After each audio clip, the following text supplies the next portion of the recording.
ओम गणेशाय नमः। ओम नमः शिवाय। मैं निखिल ज्योतिष आचार्य आप सभी का मेरे चैनल पर पुनः स्वागत करता हूं। आशा करता हूं कि आप सभी स्वस्थ होंगे। महादेव की कृपा आप सभी पर सदैव बनी रहे। ये वीडियो कर्क यानी कि कैंसर के लिए अत्यंत विशेष है, क्योंकि वीडियो है आने वाले सप्ताह यानी कि 10 से 16 फरवरी 2025 के साप्ताहिक राशिफल के बारे में। कैसा रहेगा आने वाला सप्ताह कर्क के लिए।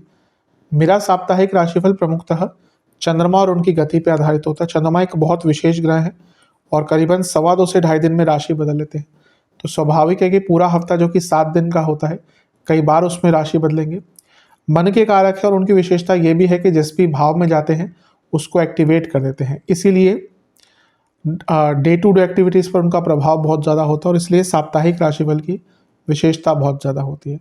क्या प्रभाव रहेगा चंद्रमा की इस गति का और बाकी ग्रहों के साथ संबंध का आपके जीवन पर, क्या संभाविता अच्छा, क्या संभाविता बुरा हो सकता है, इन सब चीज़ों को जानने का प्रयास हम करेंगे। यदि आपकी लग्न राशि या चंद्र राशि कर्क है, दोनों ही गाइडेंस के लिए इस राशिफल को देख सकते हैं। जहाँ से आपको ज़्यादा सूट करता है, लेट करता है, वहाँ से उसको ऑब्जर्व कीजिए। व्यक्तिगत तौर पे मेरा मानना है लग्न राशि से देखेंगे तो अच्छा, इनके आपको नहीं पता तो अपनी चंद्र राशि से भी इसको ऑब्जर्व कर सकते हैं। शुरू करते हैं। चंद्रमा आपके लग्न भाव में ही आ जाएंगे। ये होगा 10 तारीख सुबह के 11 बजे के आसपास और 12 तारीख रात के 8 तक चंद्रमा यहीं पर रहेंगे। चंद्रमा का लग्न भाव में आना अच्छा ही होता है और क्योंकि वो लग्नेश है खुद, तो ये और भी अच्छा है। ये अपने आप में उच्च कोटि का राजयोग बन रहा है। यहाँ पर सूर्य की पूरी किरणें हैं तो पूर्णिमा योग बन रहा है। सूर्य धनस्थान के स्वामी है, यानी कि हफ्ते के शुरुआत में ही धन प्राप्ति का योग बन रहा है। और यहाँ पर बुध का प्रभाव भी है, जो आपके तीसरे घर के स्वामी है, 12वें घर के स्वामी है, यानी कि यात्राओं का योग बन रहा है। तीसरे घर के स्वामी के कारण कुछ बड़े निर्णय लेने का योग बन रहा है, लेकिन 12वें घर का स्वामित्व तो है बुध का, तो खर्चे भी थोड़े से रहेंगे। तो यहाँ पे एक हाथ पैसा आएगा, दूसरी हाथ पैसा निकल जाएगा, मतलब कि थोड़ा सा खर्चा ज़्यादा हो जाएगा। राहु का प्रभाव है चंद्रमा पर और राहु शुक्र के साथ बैठे हैं।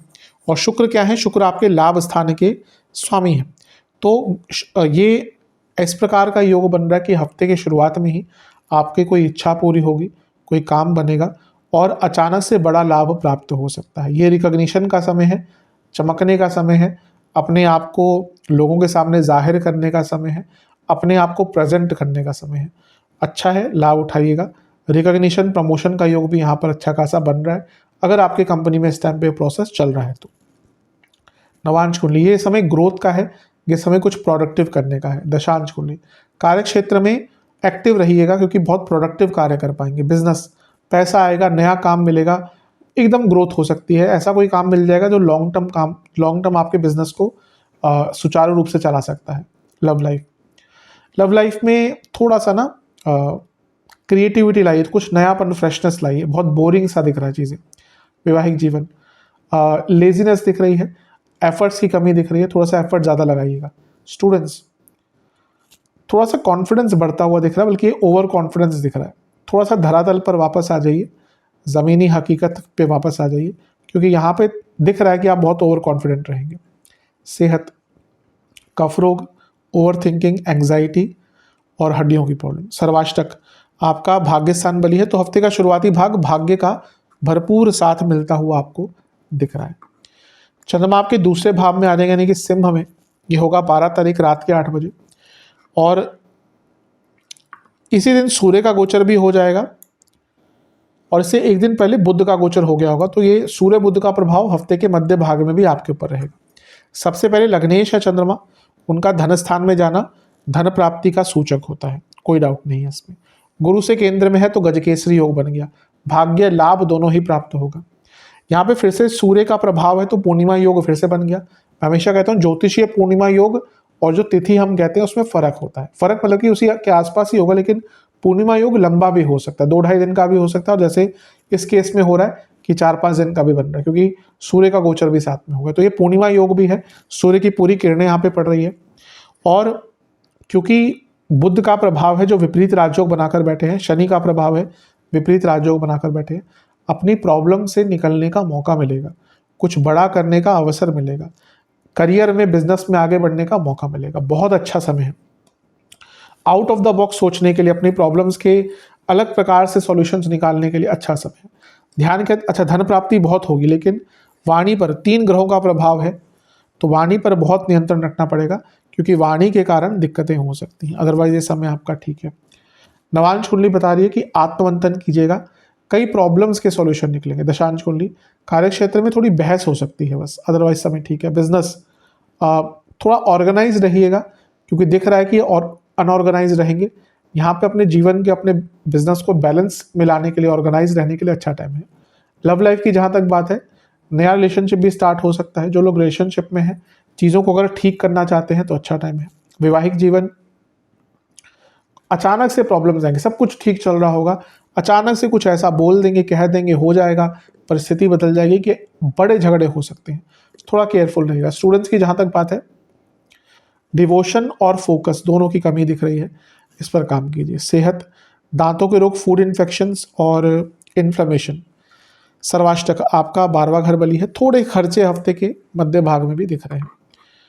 चंद्रमा आपके तीसरे भाव में आ जाएंगे, यानी कि कन्या में 15 तारीख सुबह के 6 बजे, और सप्ताह के अंत तक यहीं पर रहेंगे। चंद्रमा का तीसरे घर में आना वैसे अच्छा ही माना जाता है। लग्नेश है तो उपचय भाव में आए, यानी कि जीवन की गति आगे बढ़ेगी। गुरु का प्रभाव है लाभ स्थान से, और वो भाग्येश भी हैं, उपचय भाव के स्वामी हैं। हफ्ते का अंतिम भाग बहुत प्रोडक्टिव, क्रिएटिव, आगे बढ़ाने वाला होगा। कई रुके हुए कार्य पूर्ण होंगे, एक हिम्मत बढ़ेगी आपकी, पराक्रम बढ़ेगा।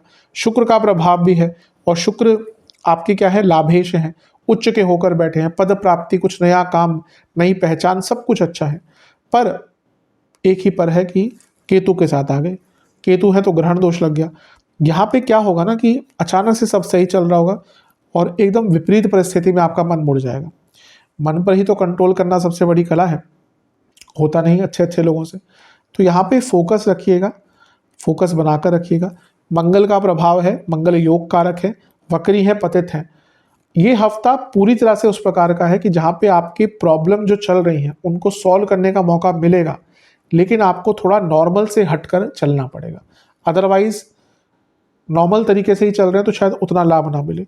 गुस्सा थोड़ा रहेगा हफ्ते के अंत में, मंगल का प्रभाव है, केतु के साथ बैठे हैं, कुछ ऐसा बोल देंगे लोगों को कि बहस हो जाएगी, तो उस पर थोड़ा सा ध्यान देना। अदरवाइज अच्छा है, मंगल योग कारक है, तो कोई बहुत लंबे अरसे से अटके हुए कार्य पूर्ण होने का पूरा मौका है। नवांश कुंडली बता रही है कि एक प्रकार से अपने ड्यूटीज़ पर ध्यान दीजिए, अदरवाइज प्रॉब्लम हो सकती है। दशांश कुंडली कार्य क्षेत्र में कुछ नया सीखने का मौका मिलेगा। बिजनेस थोड़ा सा सेंसिटिव रहेंगे, इमोशनल और पर्सनल लाइफ को मैच मत कीजिए और मिक्स मत कीजिएगा। लव लाइफ, बहुत वाणी पर ध्यान, वाणी के कारण बहुत बड़े झगड़े हो सकते हैं, कम बोलिएगा। वैवाहिक जीवन थोड़ा सा अपने बारे में सोचिए। आई थिंक बहुत ज़्यादा पार्टनर के बारे में अगर सोच रहे हैं तो कभी कभी ये होता है कि व्यक्ति अपनी वैल्यू कम करता है, यहाँ पे ऐसा ही दिख रहा है। स्टूडेंट्स ठीक है, अच्छा टाइम है स्टूडेंट्स का। फोकस अगर आपने कर लिया तो बहुत अच्छा टाइम है। सेहत के अनुसार गले के रोग, आंखों के रोग और इन्फेक्शन। सर्वाष्टक में आपका पंचम भाव बली है। ओवर थिंकिंग नहीं करनी, अदरवाइज हफ्ते का अंतिम भाग बहुत अच्छा है, लक्ष्मी आएगी। उपाय के स्वरूप में ओम महादेवाय नमः मंत्र का 21 बार जाप करके और शिव चालीसा का 1 बार पाठ करके महादेव को 2 प्रकार के फलों का भोग लगाएं। आशा करता हूँ कि वीडियो काम आएगी। चैनल पर नए सब्सक्राइब कीजिए, वीडियो को लाइक कीजिए। मिलता हूँ आप सभी से अगली वीडियो में, तब तक के लिए ओम नमः शिवाय।